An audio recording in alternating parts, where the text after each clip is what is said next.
Hello friends, मेरा नाम विकास मदान है। इस वीडियो में हम सीखेंगे OSI लेयर के बारे में।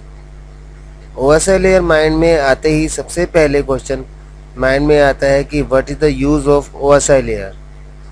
एक्चुअल में OSI लेयर एक ऐसा प्रोसेस है जिसमें नेटवर्क के अंदर जब भी दो कंप्यूटर आपस में बात करते हैं, आपस में कम्युनिकेट करते हैं, उस प्रोसेस को फॉलो करते हैं।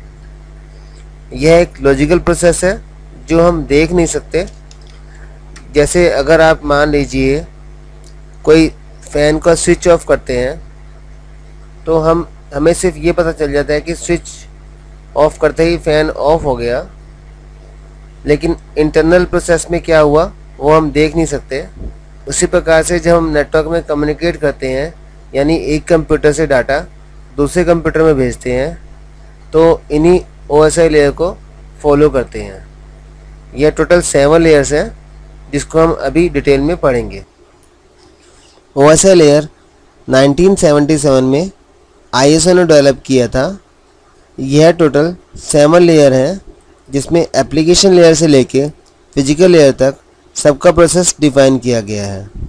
OSI मॉडल डेवलप करने का सबसे बड़ा रीज़न यह था कि जब कंपनीज़ में नेटवर्क स्टार्ट हुआ था तब complete network solution same manufacturer द्वारा प्रोवाइड किया जाता था। मतलब अगर कंपनी सेम कंप्यूटर और सेम डिवाइसेस यानी दोनों की दोनों सेम मैन्युफैक्चरर की होंगी तभी वे आपस में कम्युनिकेट कर सकती थी, अदरवाइज़ दोनों आपस में कम्युनिकेट नहीं कर सकती थी।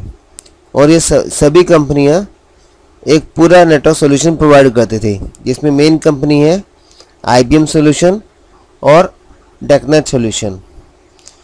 तो OSI मॉडल डेवलप करने का सबसे बड़ा रीज़न यही था कि ताकि सेम नेटवर्क के अंदर डिफरेंट टाइप के मैन्युफैक्चर डिवाइसेस कम्युनिकेट कर सकें। OSI मॉडल एक फिजिकल मॉडल प्रोसेस नहीं है, यह एक लॉजिकल लर्निंग प्रोसेस है जिसमें आप यह सीखेंगे कि जब भी नेटवर्क में दो कंप्यूटर्स आपस में कम्युनिकेट करेंगे यानी डाटा ट्रांसफ़र करेंगे तो किन प्रोटोकॉल्स और कौन सी डिवाइसेस को किस लेयर में यूज़ करते हैं। OSI लेयर में टोटल 7 लेयर हैं जिनको हमें सीक्वेंस में याद करना होता है, क्योंकि जब भी आप नेटवर्क इंजीनियर के लिए या फिर नेटवर्क एडमिनिस्ट्रेटर के लिए इंटरव्यू के लिए जाते हैं तो ये बहुत कॉमन क्वेश्चन है जिसमें OSI लेयर्स के बारे में पूछा जाता है। बड़ी कंपनी जैसे HCL, IBM, डेल, ये सब कंपनीज़ में अगर आप इंटरव्यू के लिए जाते हैं तो उनमें OSI लेयर का बहुत कॉमन क्वेश्चन है। ये आपको सीक्वेंस में याद करनी होंगी, जैसे application, presentation, session, transport, network, data link, physical. चाहे आप डाउन से अप की साइड याद करें या फिर अप से डाउन की साइड में। इसका एक सिंपल सा प्रोसेस है याद करने का जो मैं अभी आपको दिखाता हूँ। All people seem to need data processing. जैसे ऑल मतलब यहाँ पर A एप्लीकेशन से है, P presentation, S session, T transport, N network, D data यानी डाटा लिंक और प्रोसेसिंग यानी फिजिकल।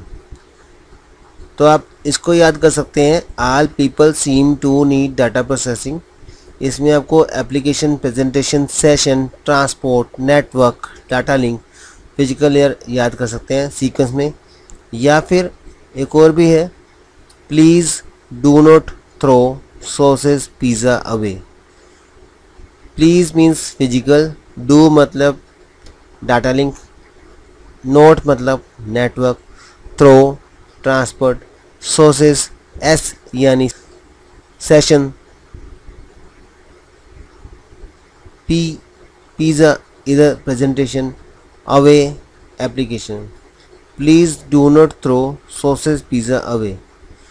तो आप चाहे ये प्रोसेस याद करें चाहे ये, इसके थ्रू आपको ये इजीली सीक्वेंस में याद हो जाएंगी। जब आप OSI लेयर को सीक्वेंस में याद करेंगे तो साथ ही साथ आपको यह भी याद करना होगा कि एप्लीकेशन, प्रेजेंटेशन और सेशन ये तीनों अपर लेयर में आती हैं और transport, network, data link, physical lower layer में आती हैं। और साथ ही साथ आपको यह भी याद करना होगा कि इसके अंदर हर लेयर के अंदर एक डाटा यूनिट होती है जिसको हम अलग अलग नाम से जानते हैं। जैसे फिजिकल लेयर में डाटा यूनिट को हम बिट के नाम से जानते हैं, यानी फिजिकल लेयर में जब डाटा ट्रांसफ़र होगा तो बिट की शेप में होगा।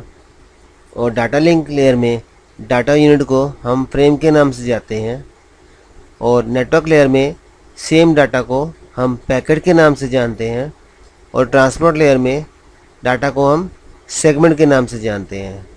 इंटरव्यूअर ये क्वेश्चन बहुत नॉर्मल पूछता है कि नेटवर्क लेयर में डाटा यूनिट को किस नाम से जाना जाता है, या फिर डाटा लिंक लेयर में डाटा कौन सी शेप में ट्रांसफ़र होता है, तो उसका आंसर है फ्रेम।